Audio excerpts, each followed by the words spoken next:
the way that that testing is approved through the FDA.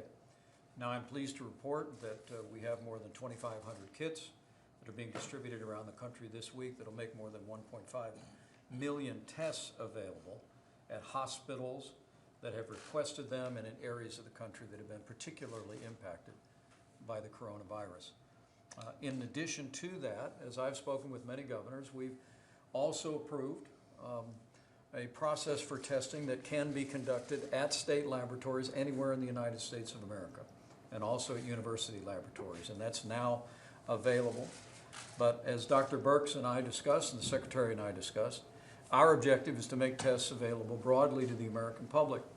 We want to make sure the American people can go to their doctor, can go to the local MedCheck or CVS and obtain access to coronavirus.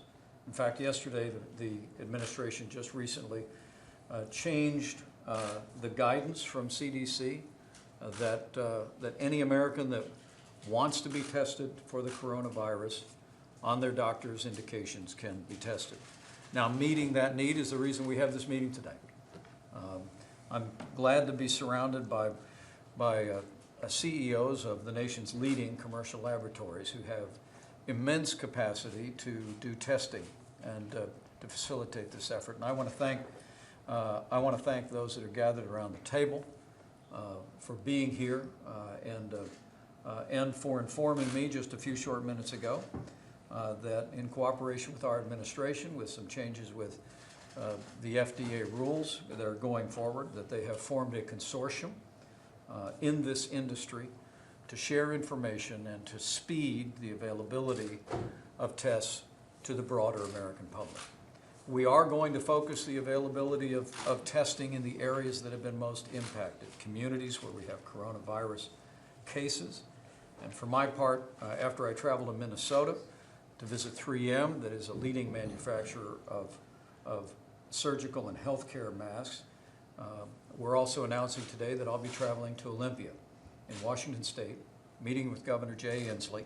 We'll be taking our entire team there with an effort to really continue to support Governor Inslee's efforts to focus resources on the community in the Seattle area and in California that's been uniquely impacted by the coronavirus.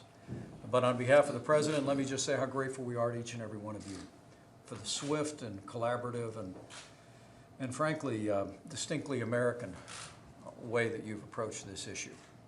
This is a powerful industry, and we know, working with you, that literally we can make thousands of tests available within a week to the American public, and literally millions of tests available in the weeks ahead. But it's going to take all of us to do it, and I can pledge to you that you'll have the full cooperation of the HHS, our entire task force team, and the FDA, so that the American public can know that they will soon very broadly have access to testing across this country. But in the immediate, the public should know that we are speeding tests, and now tests are available in state laboratories and university laboratories in every state in this country.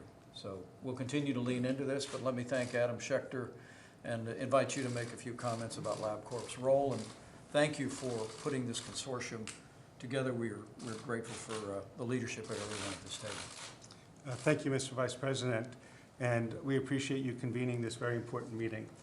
We represent the national, the regional, local, but also the academic institution laboratories. And we've decided to come together as one to help really focus on this important health crisis. So we will be sharing information, we'll be working together on capacity, and we'll be doing everything we can across our industry to meet the needs of the American people. Where we stand today at LabCorp, we are in final validation of our own laboratory test. We would expect to launch that at the end of this week or the beginning of next week, and we'll begin to have that available for physicians to utilize around the country throughout next week. I'll turn it over to my colleague, Steve, from Quest Diagnostics. Thanks, Steve. Yeah, thanks, Mr. Vice President. Appreciate the opportunity and your leadership in this matter. We understand this is a public health issue that we all have a role in, and we're deeply committed to working through this together. We also appreciate the support of the FDA and the Center for Disease Control. They've been very good partners in this regard, and particularly over the weekend. The decision that was made to give us a decision that accelerated our path to bringing tests to the marketplace. As Adam said, we're validating it as we speak, and hopefully by the next week we'll be able to ramp that up in a number of our laboratories throughout this country. So we're all in, we're here to help, and we believe we have some capabilities to manage this in a very proactive way. Thank you, Steve, very much. And Mark Casper with Thermo Fisher. Mr. Vice President, thank you. It's been an incredible collaboration with the CDC, the National Institutes of Health, the FDA, and with Secretary Azar to put ourselves in a position as a manufacturer of the diagnostic test kits that would be used in the laboratory, that we will be shipping kits starting next week and working with the FDA to get the various additional approvals so that we can ramp up and have millions of tests available per week should they be needed by our health system across the country. Let me emphasize again, and I'm going to recognize Dr. Burks for her reflections on this group, about the importance of this consortium being formed and the availability of these tests. The risk to the American public of contracting the coronavirus remains low. But at the President's direction, we are bringing the full resources, not just of the American government, but the American economy, to make sure that in our meeting with the pharmaceutical companies that we're developing vaccines, which may not be available for another year or a year and a half, but we're also developing therapeutics that we believe could be available in fairly short order for people that are struggling with coronavirus. But beyond that, we want every American, as soon as possible, to have access to testing. But people should know that today, thanks to the changes that the President directed through the FDA, that state laboratories, university laboratories can conduct testing. The HHS has made sure that 2,500 kits have been distributed, 1.5 million tests are arriving at hospitals around the country, especially in areas that have been impacted by coronavirus. But we do believe this consortium can make, in a matter of weeks, not months, a test for the American people more widely available across the country. And we're going to work very energetically and around the clock with each one of you in cooperation to make that possible. But Dr. Burks, maybe you might share about the significance of this, and then I'll ask the Secretary, and we'll take a question or two.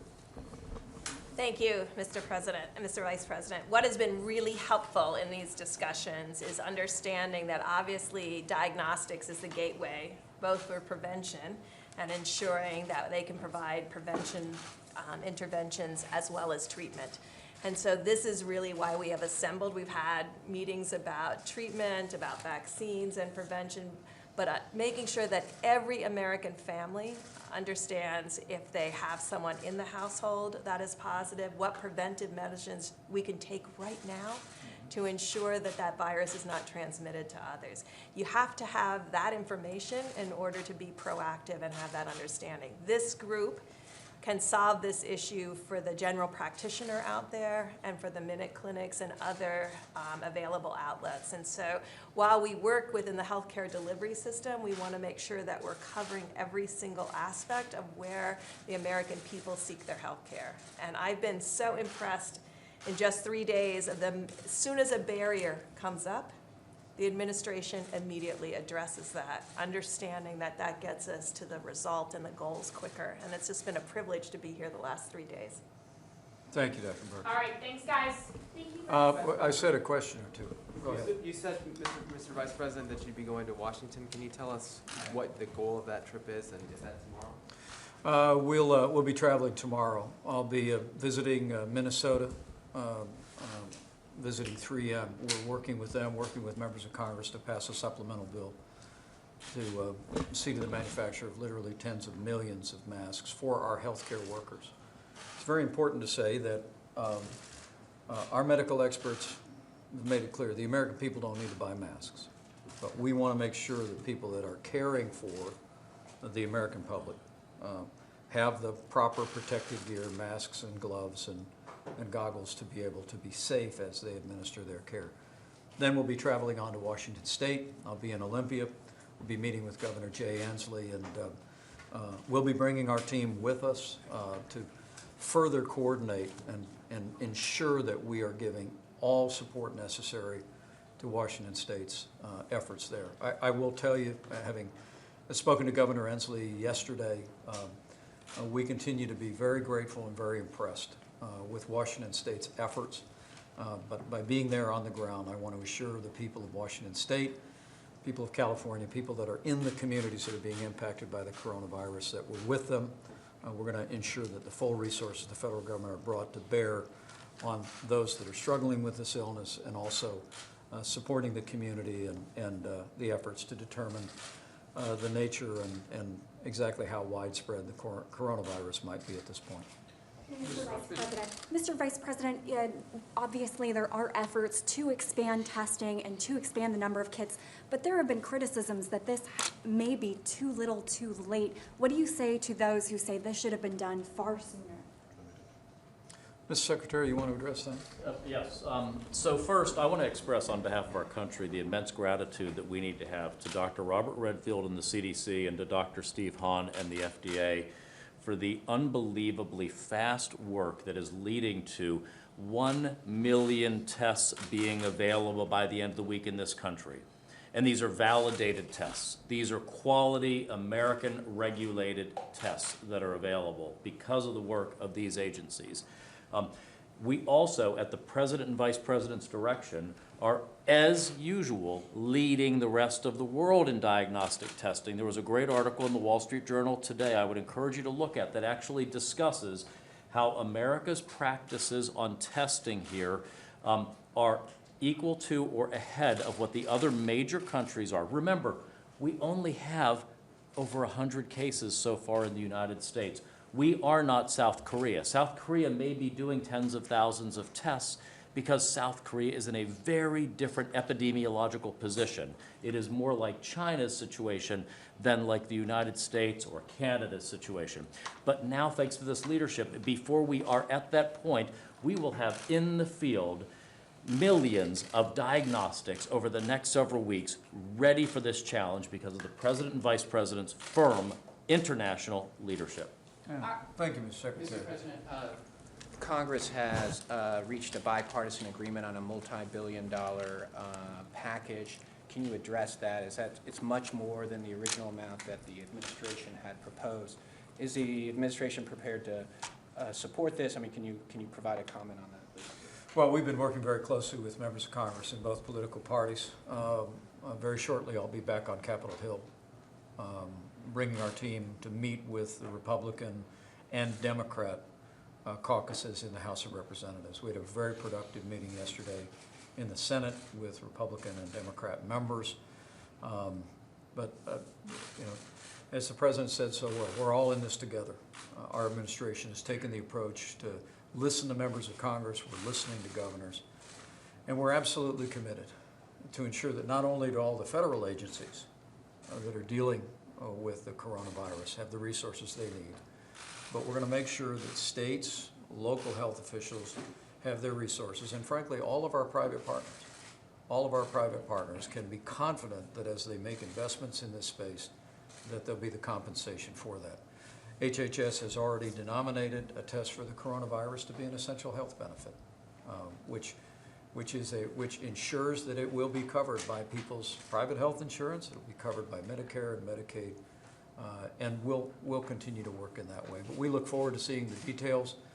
But I can assure you the White House legislative team has been working in a very collaborative, very cooperative way with members of Congress, and we look forward to them completing their work on this important supplemental within the next 10 days. All right, thanks, guys. Let's go. Thank you, guys. Let's go. Come on, guys. Let's go. Thank you. Thank you, Mr. Vice President.